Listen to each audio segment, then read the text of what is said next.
Todo mundo ficou maravilhado seguindo a besta. Adoraram o dragão que tinha autoridade sobre a besta e também adoraram a besta dizendo: quem é como a besta? Quem pode guerrear com ela? E esse governo único vai controlar a economia dos países em nível mundial. Vai controlar a liberdade dos povos em nível mundial. A ciência que estamos tendo agora da inteligência artificial é uma continuidade daquela ciência moderna que nasceu no século XVI ou uma ruptura com tudo que entendemos de ciência até agora, onde a máquina vai começar a pesquisar para nós? Estamos vivendo os últimos dias da história desse mundo. Os últimos dias. Agora, essa afirmação solta, ela pode atrair para si uma crítica, até certo sentido, muito lógica. Como é que você pode afirmar isso? Tantas pessoas já afirmaram que estamos vivendo o fim do mundo e nunca acabou o mundo, já estamos aí com milênios e milênios de história e o mundo não acabou. Como é que eu posso dizer então que afirmar agora, em pleno século XXI, que é o fim do mundo, pode ser realmente o indício que estamos nos últimos dias da história desse mundo?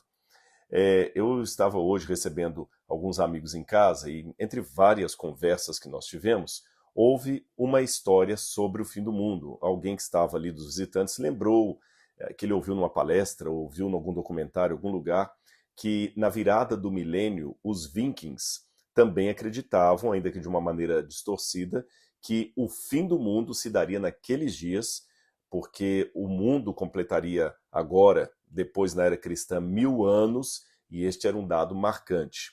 Eu não fui atrás da fonte original dessa história. Já ouvi algumas que são apócrifas, já ouvi de sermões, já ouvi de meditações, pessoas falando que às vezes um palestrante abre com uma declaração. Eu já vi dois tipos de versões disso. Uma declaração que a juventude está transviada, não há mais paz, não há segurança nas ruas, os políticos estão corruptos. E quando o palestrante pergunta ao auditório: quem vocês acham que escreveu isso aqui? Aí ele revela que foi, na verdade, um papiro egípcio datado de 2000 anos antes de Cristo.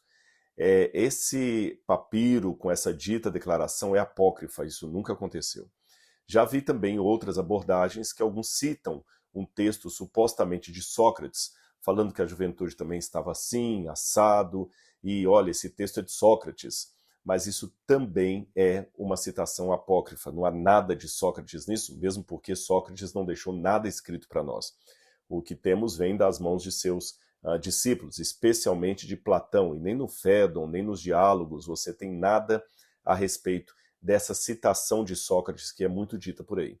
Então, em que pese eu não ter a fonte primária da referência aos vikings e saber que essa citação de Sócrates e a citação de um escriba egípcio de 2000 a.C. são todas apócrifas, uma coisa é verdade.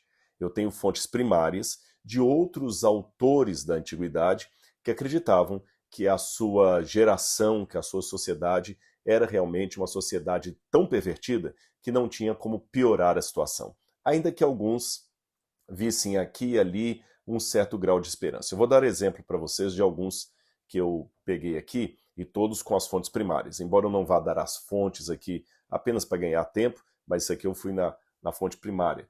Você tem um autor romano chamado Amiano Marcelino, que quando ele falava do problema do Senado, principalmente contra uma rebelião que estava surgindo ali, ele falava: a degradação moral em que estamos caindo todos no Império Romano é avassaladora, desde o Senado até a plebe, ou seja, naquele tempo já tinha muitas crises institucionais. Quando você vai a Cícero, por exemplo, tem cartas de Cícero que ele fala quanto a uma certa rebelião que estava surgindo, que Cícero acreditava marcar até o fim da República Romana, e essa rebelião era por políticos jovens.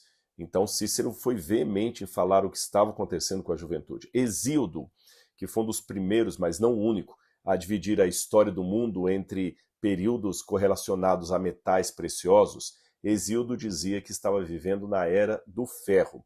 E olha como é que ele caracteriza essa época do ferro onde ele estava vivendo. Ele diz o seguinte, de maneira bastante pessimista: os homens brigam entre si, não respeitam seus pais.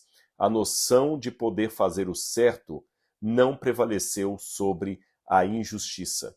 Ou seja, muitas pessoas queriam ter o seu jeitinho para ganhar todas as coisas. Hesíodo ainda também dizia, olha como é que parece até um retrato dos nossos tempos. Ele dizia o seguinte, que a raça humana que vivia na época do ferro, quando ele achava que estava vivendo, era um coletivo de seres humanos, de homens, que nunca descansam do trabalho e da tristeza durante o dia e da morte durante a noite. Os deuses lhes causarão muitos problemas. Embora Hesíodo tinha um certo otimismo com a vinda de alguém que iria reverter a situação, mas até certo sentido ele era completamente pessimista com relação ao seu tempo. Eu poderia citar outros, eu tenho uma lista enorme aqui. Tito Livio observou que em seu próprio tempo, abro aspas o que Tito Livio falou, não podemos suportar nem nossas doenças, nem os seus remédios. E comentários como este eram comuns em vários historiadores da Roma antiga. Ele até chegou a falar que havia um amor perverso pela posse. Na verdade, isso aqui não foi Tito Livio, foi o Ovídio. Tito Livio mencionou aquela primeira citação. O Ovídio que falava que havia um materialismo muito grande em seu tempo. Ou seja, alguns problemas que nós pensamos que são típicos do nosso tempo, materialismo, filhos desrespeitando pais, promiscuidade, problemas com os políticos, a gente encontra tudo isso nos tempos antigos. Questões ecológicas também, na arqueologia eu conheço vários casos, por exemplo, a derrocada do Império Assírio, que se deveu a uma prolongada seca. O próprio Egito, também o Império Egípcio, que caiu diante de uma prolongada seca.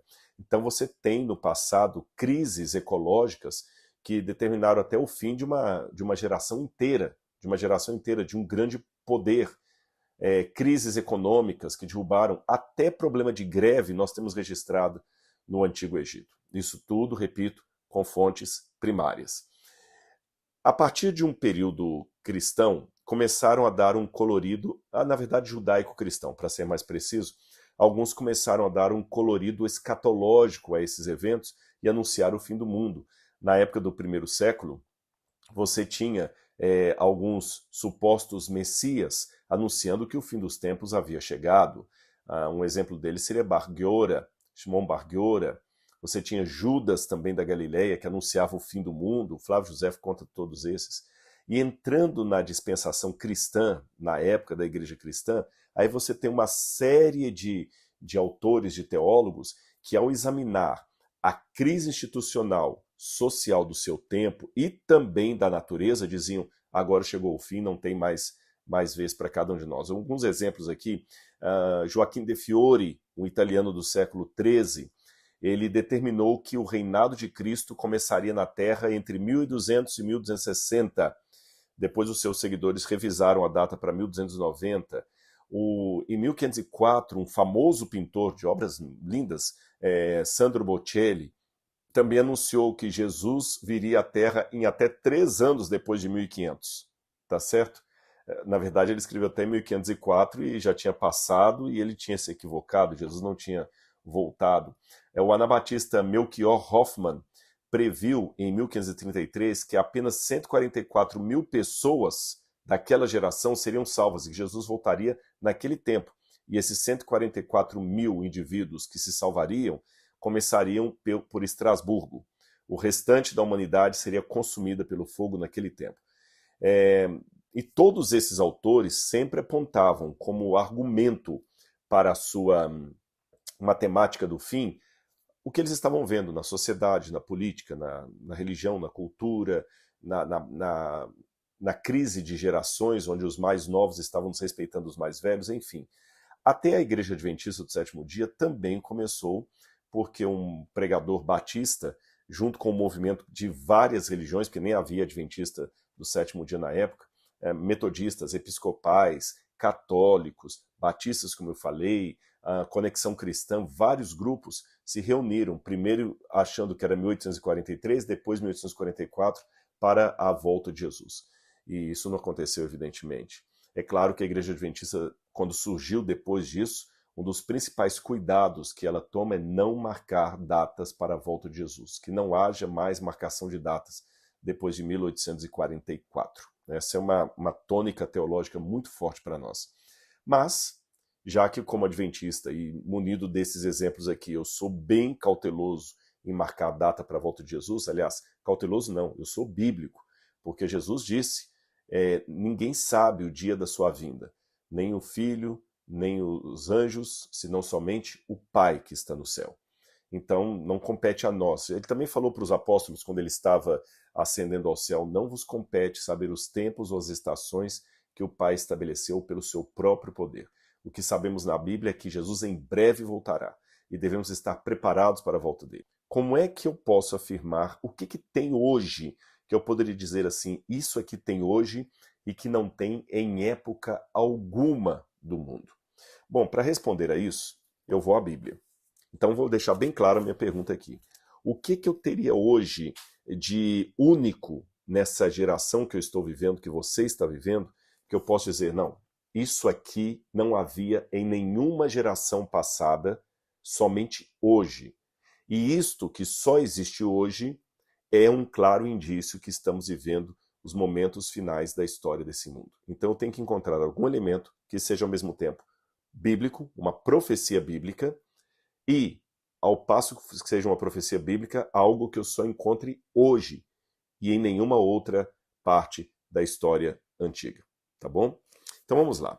Quando eu vou para a volta de Jesus descrita em Mateus capítulo 24, que alguns teólogos chamam até de o pequeno apocalipse dos evangelhos, me chama a atenção que, embora Jesus aponte aqui alguns elementos que haveriam de ocorrer no mundo antes da sua vinda, ele fala de guerras, ele fala de terremotos, ele fala de convulsão social, ele fala de homens desmaiando de terror na expectativa das coisas que iam vir. Mas chama a minha atenção que sempre quando ele declara essas coisas, ele fala assim, mas calma, ainda não é o fim. Quer ver? Por exemplo, em primeiro lugar, os discípulos não fazem uma pergunta plural para Jesus, que sinais haverá da tua vinda? Eles perguntam que sinal? Olha aqui, Mateus capítulo 24, versículo 3. Tendo Jesus se assentado no Monte das Oliveiras, os discípulos dirigiram-se a ele em particular e disseram, dize-nos, quando sucederão essas coisas? E qual será o sinal de tua vinda e do fim dos tempos? O sinal, tá bem?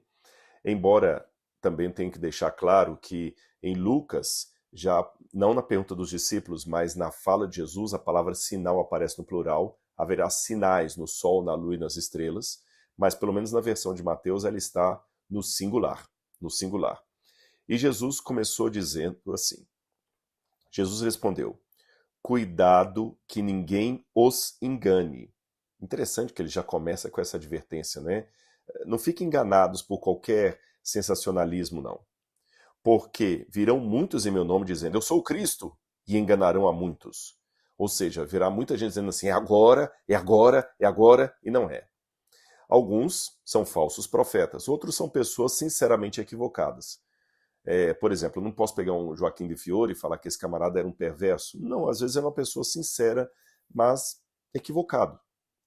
Os próprios discípulos se equivocaram, porque a frustração deles ali no momento depois da morte de Jesus, ressurreição, é que muitos pensavam que Jesus deveria voltar naqueles tempos. Paulo mesmo advertiu aos Tessalonicenses, olha, por favor, não se deixem demover por qualquer carta, ainda que supostamente vinda de nós, que chegou o tempo, ou que Cristo já voltou. Muitos pensavam que Jesus voltaria naqueles dias. O próprio Paulo, apesar dessa advertência aos Tessalonicenses, quando ele fala da segunda vinda, ele fala, depois nós, os que ficarmos vivos, seremos arrebatados. Veja bem, embora Paulo não soubesse o dia da volta de Jesus e deixasse bem claro que ele não sabia quando seria o dia da volta de Jesus, ele tinha uma esperança que seria no seu tempo. Tanto é que ele falou, depois nós os que ficarmos vivos. Quer dizer, mesmo que eu não ficar, alguém dessa geração vai ficar. Ele não falou daqueles que ficarem vivos. Nós os que ficarmos vivos seremos arrebatados para o encontro com o Senhor nas nuvens. O próprio João Batista tinha uma ideia equivocada a respeito do Messias. Quando Jesus veio, ele viu Jesus ele foi preso, Jesus não fez nada para libertá-lo, ele não viu aqueles sinais que os judeus esperavam que haveriam de ocorrer quando o Messias viesse. Ele mandou uns discípulos lá perguntarem, escuta, Indaguem se é ele mesmo que devemos esperar ou se é outro. Ou seja, mesmo profetas verdadeiros, pessoas verdadeiras, podem se equivocar. A diferença, eu acho, como diz a Bíblia, é pelos seus frutos os conhecereis. Tá certo? E quando a pessoa deliberadamente mente, quando ela faz uma falsa profecia, aí a coisa já é mais complicada. Mas Jesus alertou, cuidado, e principalmente não só falsos profetas, mas falsos cristos. Aí ele continua dizendo, porque virão muitos em meu nome dizendo, eu sou o Cristo, e enganarão a muitos. Vocês ouvirão falar de guerras e rumores de guerras, mas não tenham medo. É necessário que tais coisas aconteçam, mas ainda não é o fim. Percebeu? Então, em que pese o fato de que guerras marcariam o que haveria de acontecer na história até a vinda de Jesus, então nós podemos sim apontar para as guerras e lembrar da promessa da volta de Jesus. Em linhas gerais, guerra não é um sinal seguro da vinda de Jesus. Muita gente fica pensando que o Armagedon vai ser uma guerra que vai envolver Estados Unidos e Israel contra Rússia, China e resto do mundo. Mas não é isso que a Bíblia diz. A Bíblia diz que antes da volta de Jesus, muitos vão clamar paz e segurança. O anticristo vai trazer uma paz no mundo e não uma guerra. Pelo contrário, é paz. Vocês vão ver daqui a pouquinho no Apocalipse. Então, guerra não é um sinal seguro do fim, embora Jesus pontuou que haveriam de ocorrer guerras até a sua vinda. Depois ele continua dizendo, então se levantará nação contra nação, reino contra reino, haverá fomes, terremotos em vários lugares, mas tudo isso é o princípio das dores. É o princípio das dores. Percebeu? Agora, quando a gente vai para o verso 14, Jesus muda a linguagem. Ele diz assim, e este evangelho do reino será pregado em todo o mundo como testemunho a todas as nações. Então virá o fim. Veja, no verso 14, Jesus não diz assim, então será o princípio das dores, mas ainda não é o fim. Não, ele colocou a pregação do evangelho não nas Américas, não na Europa, não na África, não na Ásia, não na Oceania, mas em todo o globo como sendo o fim. Então virá o fim. O que eu posso desprender dessa passagem da Bíblia aqui? Que o fim só virá quando algo de fato global acontecer. Algo realmente universal acontecer. Mesmo porque a volta de Cristo é descrita como um evento universal. Aqui no próprio livro de Mateus, capítulo 24, ele diz assim, verso 30, então aparecerá no céu o sinal do Filho do Homem, e todas as nações da terra se lamentarão e verão o Filho do Homem vindo nas nuvens com poder e grande glória. Ele enviará os seus anjos com grande som de trombeta, e esses reunirão seus eleitos dos quatro ventos de uma outra extremidade dos céus. Veja, se a volta de Jesus será um evento universal, o mundo inteiro vai ver e vai se posicionar diante da vinda dele, porque diz aqui, todos os povos da terra se lamentarão e verão o Filho do Homem. Então, o que eu deduzo de Mateus 24, 14 e 24, 30? Três coisas eu já deduzo aqui. Em primeiro lugar, embora, repito, em que pese a ocorrência de guerras, terremotos e fomes até a volta de Jesus, ele falou que isso haveria de acontecer, o verdadeiro sinal de que agora chegou o tempo não é algo como guerra, como terremoto. É a pregação do evangelho em nível mundial. Então, a segunda coisa. A primeira coisa não é guerra, não é terremoto, não é fome. É a pregação do evangelho em nível mundial. Tá certo? E a terceira coisa, se a volta dele em nível mundial provoca lamento nas nações, é porque eles tiveram conhecimento bastante a respeito de Jesus para tomarem uma posição. Aí eu sei uma notinha de rodapé que eu sei que você deve estar perguntando isso aí agora. Rodrigo, então ele não vai voltar nunca. É porque cada pregação do evangelho não é nada perante o mundo. Concordo com você. Concordo com você. Se a gente for depender de folheto, de todos os missionários que estão na janela 1040, gente, é uma formiga fazendo cócegas na pata de um elefante. Só a Índia e a China, juntas, somadas, dão, se eu não estiver enganado, praticamente 50% da população mundial. E esses dois países aí, pelo menos 90% deles, não conhecem cristianismo. Eu lembro uma vez que eu estava falando com uma menina chinesa, muitos anos atrás, e quando eu falava Bible, eu estava falando com ela em inglês, é claro, ela entendia Babilônia. Ela não entendia que a palavra Bible, o que que era Bible? Ela nunca tinha ouvido falar disso. E eu sei que pode parecer estranho para você que alguém não conheça Jesus, mas hoje existem quase 50% do planeta Terra hoje sabe de Jesus o que você sabe de Confúcio. O que você sabe de Confúcio? Se caísse agora numa prova de vestibular, Confúcio, qual foi o livro de Confúcio? O que ensinava Confúcio? Quando viveu Confúcio? Em que país viveu Confúcio? Quais são os ensinamentos de Confúcio? O que é o confucionismo?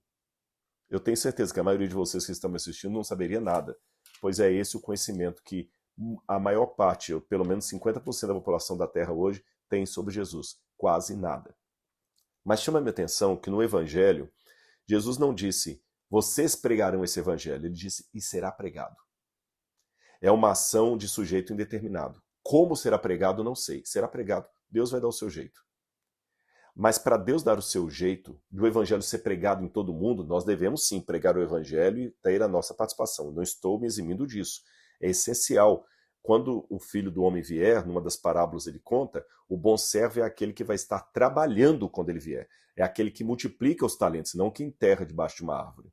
Devemos pregar o Evangelho, é um dever. Jesus falou, ide, fazei discípulos de todas as nações, batizando-os em nome do Pai, do Filho e do Espírito Santo. É um dever. Porém, eu vou fazer a minha parte, mas eu sei que o evento mundial, que o Evangelho vai ser conhecido no mundo inteiro, vai ser algo de manifestação divina. Deus vai providenciar uma forma que o Evangelho seja pregado de uma maneira. E como? Aí eu vou para o Apocalipse. Capítulo 13, e novamente eu vejo essa linguagem universal que marca os verdadeiros últimos dias da história desse mundo. Apocalipse, capítulo 13, você sabe, é a parte que fala da famigerada besta do Apocalipse, motivo de tantos comentários. Olha o que diz aqui. O capítulo 13 de Apocalipse, versículo, deixa-me ver, Apocalipse capítulo 13, versículo 3. Fala o seguinte, todo mundo ficou, eu estou lendo a última parte do verso, todo mundo ficou maravilhado e seguiu a besta. Esse todo mundo aqui não é uma figura de linguagem, não é uma hipérbole, como eu falo assim, todo mundo foi em minha casa durante o aniversário da minha esposa. Não, não é nesse sentido não. Todo mundo aqui é literal. Todo mundo ficou maravilhado seguindo a besta. Adoraram o dragão que tinha autoridade sobre a besta e também adoraram a besta dizendo, quem é como a besta? Quem pode guerrear com ela? Aí quando a gente vai para o verso 8 diz, todos os habitantes da terra adorarão a besta, a saber, aqueles que não tiveram seus nomes escritos no livro da vida do Cordeiro, que foi morto desde a fundação do mundo. Depois, quando vamos também ao verso 13, disse, falando da segunda besta agora, a besta que sai da terra, e realizava grandes sinais, chegando a fazer descer fogo do céu à vista dos homens. Por causa dos sinais que lhe foi permitido realizar em nome da primeira besta, ela enganou os habitantes da terra. Verso 16. Também obrigou todos os grandes e pequenos, ricos e pobres, livres e escravos, a receberem certa marca na mão direita ou na testa, para que ninguém pudesse comprar nem vender, a não ser quem tivesse a marca que é o número da besta ou que é a marca ou o nome da besta ou o número do seu nome. Você percebeu que o evento aqui realmente é universal? Então, se por um lado o sinal da volta de Jesus é a pregação universal do Evangelho, na contraposição disso, o movimento do anticristo também tem que ser algo universal.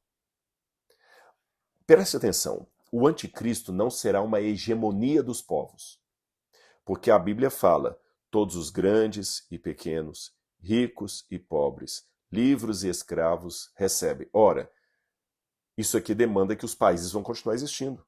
Porque assim, ó, todos os habitantes da terra, numa outra passagem diz, todas as nações da terra vão seguir, mas todos os reis da terra, quando fala em Apocalipse 17, fala que os reis da terra vão se juntar à prostituta. Depois eles vão odiá-la, mas no primeiro momento os reis da terra vão se juntar. Significa que a terra vai continuar tendo governantes.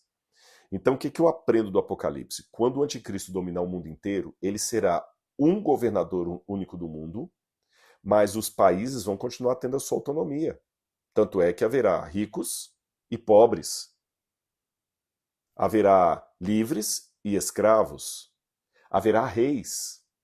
Então o Brasil vai continuar sendo Brasil, Estados Unidos continuará sendo Estados Unidos, a Alemanha, Afeganistão, Bélgica, todos os países continuarão sendo seus países, com seu sistema de governo capitalista, socialista, comunista, monárquico, parlamentar, não importa.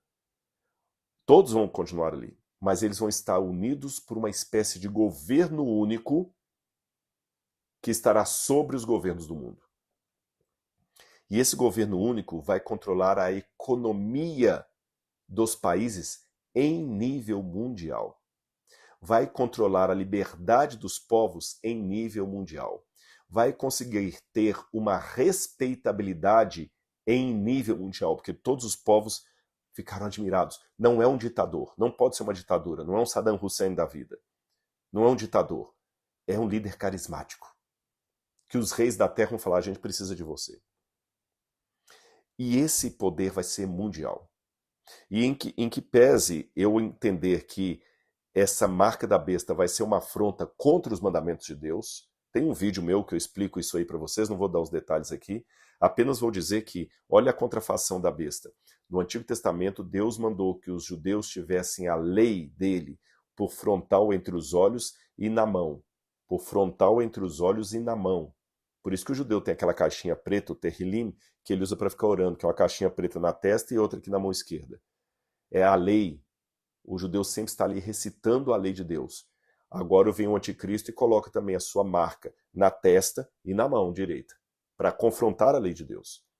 Além disso, o que significa testa e mão, senão trabalho e pensamento?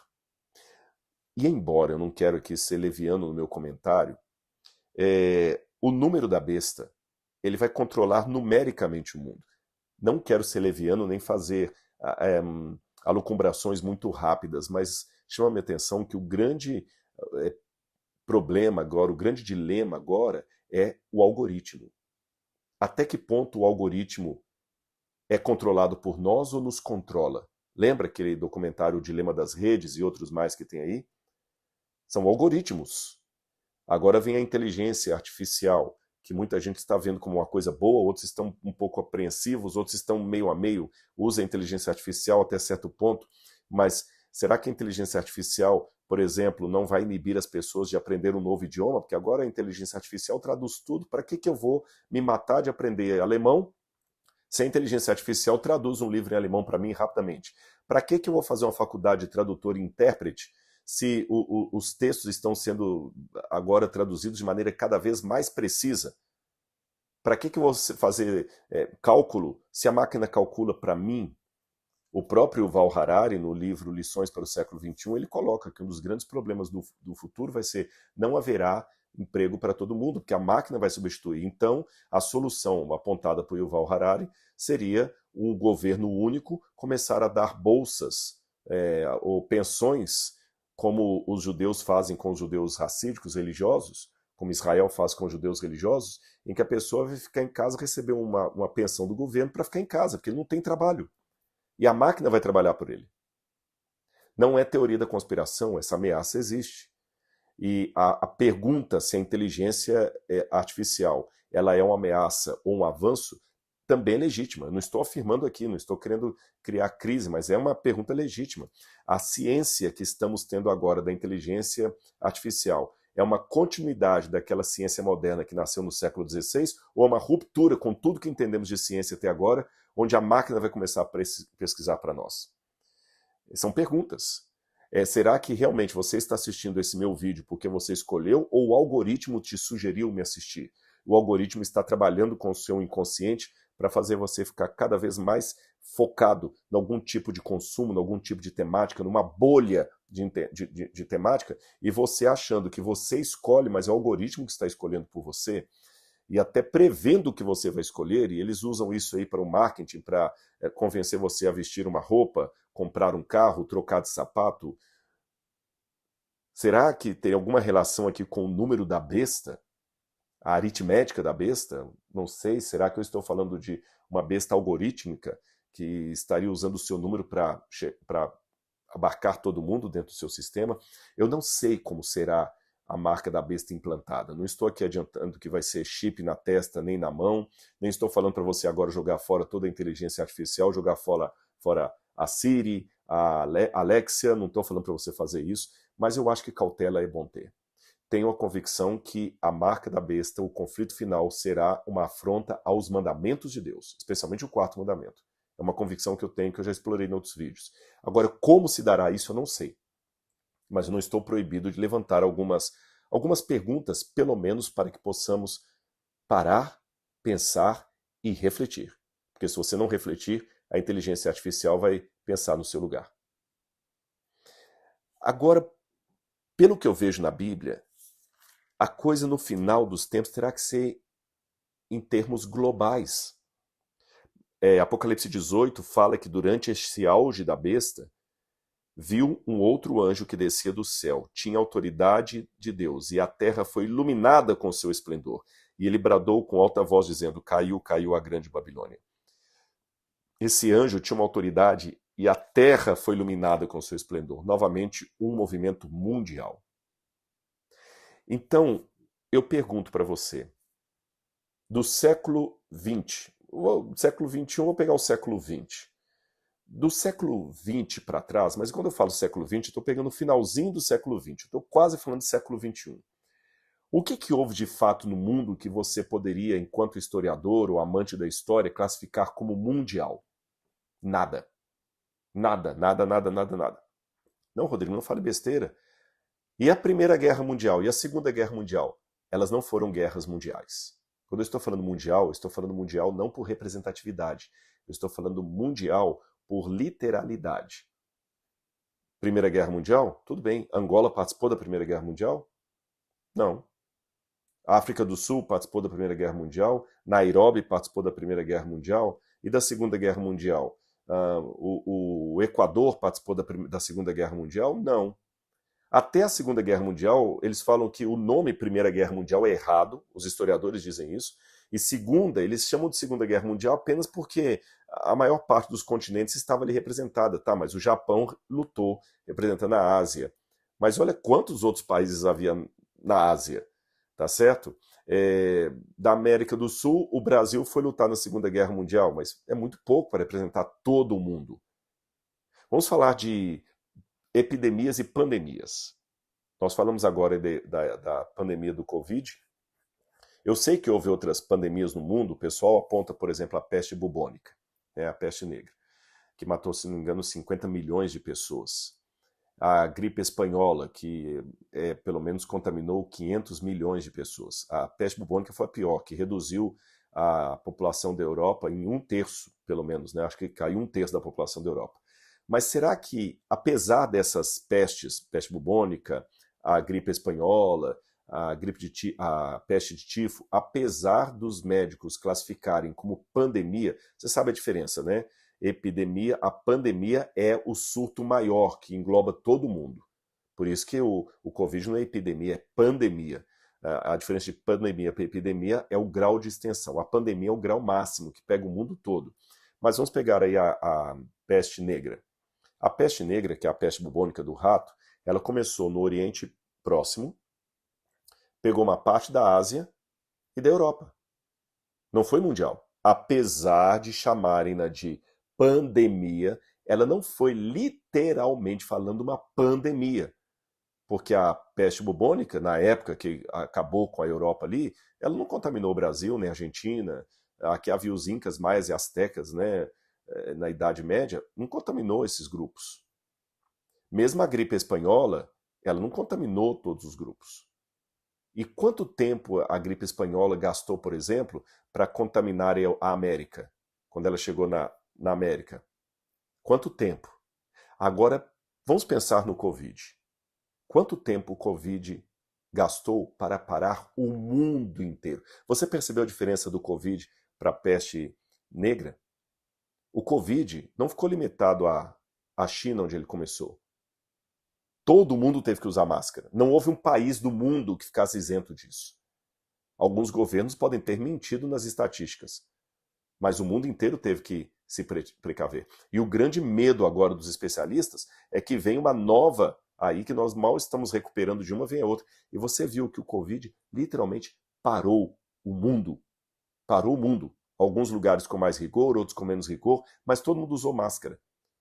O Afeganistão parou, a Etiópia parou, a Síria parou, Israel parou. Palestinos e israelenses tiveram que usar máscara, mesmo continuando, em termos políticos, inimigos um do outro.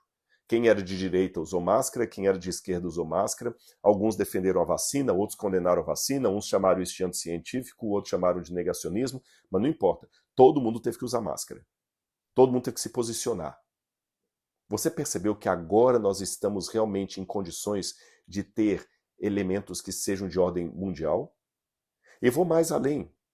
Existem pelo menos 4 ou 5 elementos no mundo que são mundiais e precisam, urgem, um governo único que os controle. Quem controla a internet? Ninguém. E a internet está cada vez mais perigosa. Mais perigosa. Quem controla a internet? Qual a legislação mundial que você pode falar, não, essa aqui controla a internet em nível mundial? Não tem. Quem controla os ataques terroristas em nível mundial? E a gente não está pensando só em ataque do camarada colocar uma bomba na porta de uma mesquita e explodir, não. Imagina um cyber ataque. Um camarada colocar um vírus letal aí de computador que ele derruba uma rede bancária. Terrível. Tanto é que você tem sempre especialistas preocupados com a cyberterrorismo. Quem controla? Quem controla hoje a Bolsa de Valores, a economia mundial? Você sabe que se cair a Bolsa de Valores de Tóquio, você pode perder a sua casa, mesmo sem ter nada a ver com isso. Quem controla as crises ecológicas em nível mundial? Quem controla? A Amazônia é nossa? Até que ponto? Até que ponto? Se nós não cuidarmos da Amazônia, o mundo inteiro paga. Quem controla tráfico de drogas e armas em nível mundial? E esses elementos, tráfico de drogas e armas, crises ecológicas, internet, economia que está realmente muito especulativa, quem controla tudo isso em nível mundial? E lembre-se, esses elementos que eu citei são como crianças hiperativas, sozinhas numa casa, correndo para um lado e para o outro, num ambiente repleto de facas, objetos cortantes e objetos inflamáveis. Quem é pai e mãe já imagina o desastre que seria. Essas crianças sozinhas numa casa, correndo, brincando de um lado para o outro, cheio de objetos cortantes, inflamáveis e ainda bombas ali. Elas podem destruir a casa e o bairro inteiro. O que precisam crianças nesse sentido? Um adulto, um gestor que cuide delas. O mundo hoje está clamando por um gestor. E quem vai ser esse gestor? Só pode ser o anticristo, aquele que vai trazer a solução. Agora, nem na época de Lutero, nem na época de Calvino, nem na época romana, nenhum desses elementos que eu citei foi de fato mundial. E mais um elemento que eu não posso esquecer de mencionar. Olha que curioso. Quando você estuda Daniel capítulo 2 e capítulo 7 e capítulo 8, ali fala dos reinos mundiais, especialmente o capítulo 7.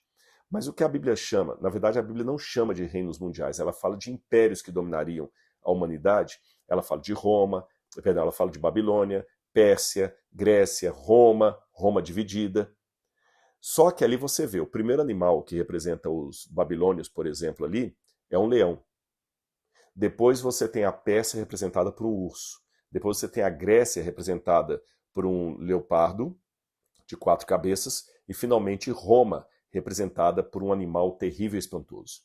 Quando a gente vai ler as características da besta do Apocalipse, o último governo, ela diz aqui, olha, Apocalipse 13, verso 2. A besta que vi era semelhante a um leopardo, Grécia. Tinha os pés como de urso, a Pérsia. A boca como de leão, Babilônia.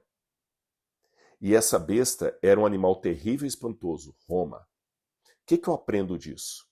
Quando eu pego, se eu pudesse mostrar isso que eu falo com vocês aqui com o mapa mundi, eu ia mostrar para você. Quando a gente fala que Babilônia foi um império mundial, isso também é uma figura de linguagem, como falamos Primeira e Segunda Guerra Mundial. Porque a Babilônia não dominou o mundo inteiro. A Babilônia dominou um pedaço do mundo. Depois veio a Pérsia e dominou um pedaço maior do que a Babilônia. Depois veio Alexandre o Grande com o Império Greco-Macedônico e dominou uma parte maior ainda do que a Pérsia. Depois veio Roma e dominou uma parte ainda maior do que os anteriores. Isso a gente dá para ver nos mapas ali, mas quase sempre a maior parte da Europa e da Ásia. E um pedacinho da África ali.